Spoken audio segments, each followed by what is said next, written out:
Fala, galerinha!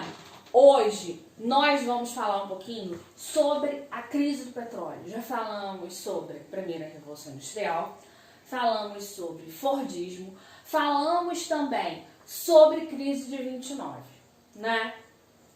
Bom, hoje nós vamos falar sobre um outro acontecimento histórico que vai promover o surgimento de um novo modo de produção, que seria o toyotismo. Mas antes a gente precisa dar aquela contextualizada histórica básica, então vem comigo. Gente, vamos lá então. Crise de 29, né? Primeira Guerra Mundial, crise de 29, né? A Europa começa a se reestruturar. Só que nem dá tempo dela se reestruturar por completo, não. Por quê? Na década de 30, a gente já vai ter a ascensão do fascismo e do nazismo, e posteriormente, em 39, a gente vai ter o começo da Segunda Guerra Mundial, que vai se estender até 1945.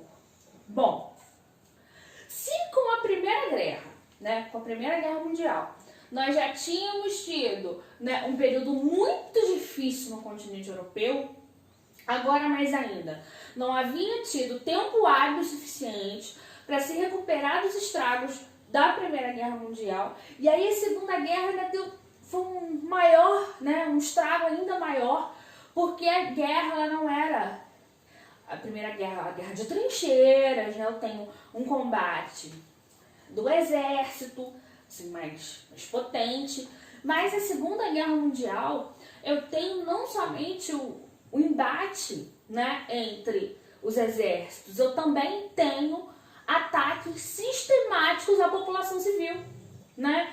Então eu jogo bombas em fábricas, em estradas, ou seja, eu vou acabando com aquela questão da infraestrutura. Acaba a Segunda Guerra Mundial, né? A gente tem Inglaterra, Estados Unidos, França como os grandes vencedores da guerra, mas eu posso dizer para vocês com certeza que desse conflito ninguém saiu vencedor. Disso eu tenho certeza absoluta. Todos os países saíram dali empobrecidos, né? Tanto na questão econômica, como também em capital humano, né? Houveram muitas perdas humanas. Bom, com um histórico de guerras tão longo, né? A Europa empobreceu absurdamente e ela precisava de um levante nesse moral.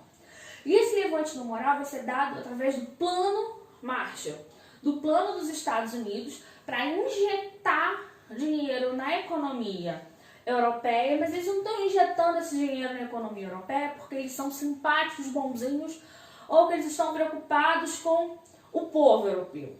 Não. Eles estão preocupados sim, porque ali é um grande mercado consumidor e se eu tenho uma população altamente empobrecida, eu não vou vender nada. E os Estados Unidos, ele ganha muito com a guerra, tá? Principalmente com a questão de venda de material militar, né? Uniforme, armas, tanques, aviões, enfim, tá? Então, após, né, o plano após a Segunda Guerra Mundial, após o plano Marshall, as coisas parecem que vão começar a caminhar. Só que em 1961, ou seja, na década de 60, né, os principais países produtores de petróleo, Irã, Iraque, Arábia Saudita, Venezuela, eles vão fundar a OPEP, tá? Que é a Associação dos Países Produtores de Petróleo, tá? Qual é o objetivo da OPEP? Tá? Após a Segunda Guerra Mundial, a economia mundial ela se torna altamente dependente do petróleo, né? A importância do petróleo ela vai crescendo muito. E esses principais países países, né, que são os países do Golfo Pérsico, mais a Venezuela, né, o principal produto exportador deles era o petróleo. E o petróleo, ele era muito barato, né? Bom, então esses países eles vão se organizar, né, com o objetivo de fazer o quê?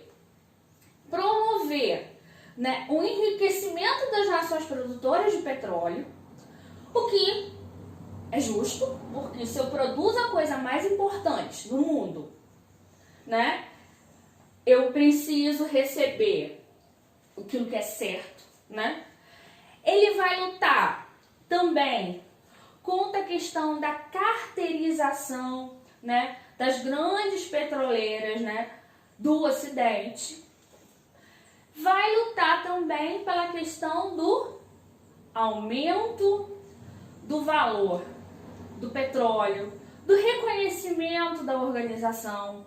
Então, tudo isso, né, vai ser uma premissa da fundação da OPEP na década de 60.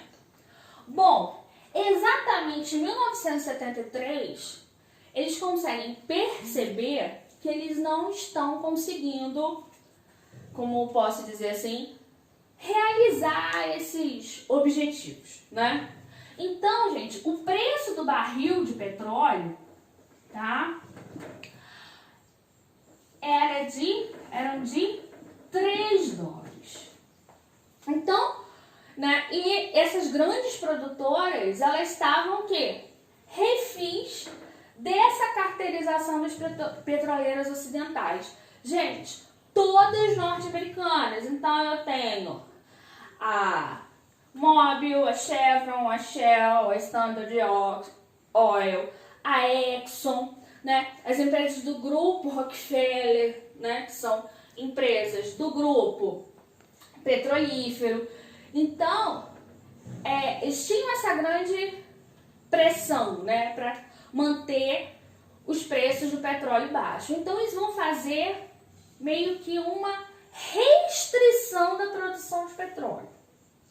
Ou seja, se eu antes disponibilizava 100 mil barris de petróleo, agora eu vou passar a disponibilizar 20. Eu posso extrair os 100 mil? Posso. Vou? Não. Por quê, gente? Lei da oferta e da procura. Muita procura, pouco produto, o que o preço acontece? O preço vai lá para cima, tá? Então, o primeiro choque do petróleo acontece em 1973 e o barril de petróleo que custava R$3, ele vai passar a custar R$3, não, perdão, 3 dólares. 13 reais?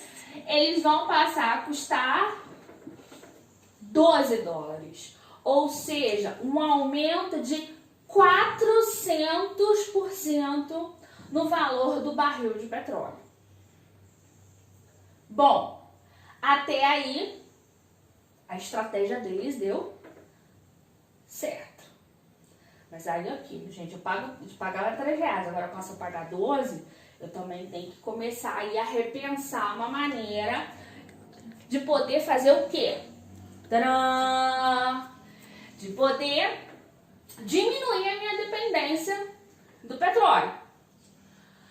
Mas nesse primeiro momento isso nem foi muito cogitado, não. Em 79 eu já tenho guerra do Irã, guerra Irã-Iraque, né? Eu tenho várias guerras na década de 70. Bush pai. Né? Eu tenho várias guerras na década de 70. E aí, em 79, eu vou ter um segundo choque do petróleo, em que o barril de 12 dólares, em média, ele vai passar para 36 dólares, ou seja, um aumento de 300%. Então, se você parar para ver, no intervalo de 6 anos, eu tive um aumento de 700% no preço do barril do petróleo. Então, petróleo em alta, eu preciso o quê? Diminuir esse meu consumo acelerado de petróleo.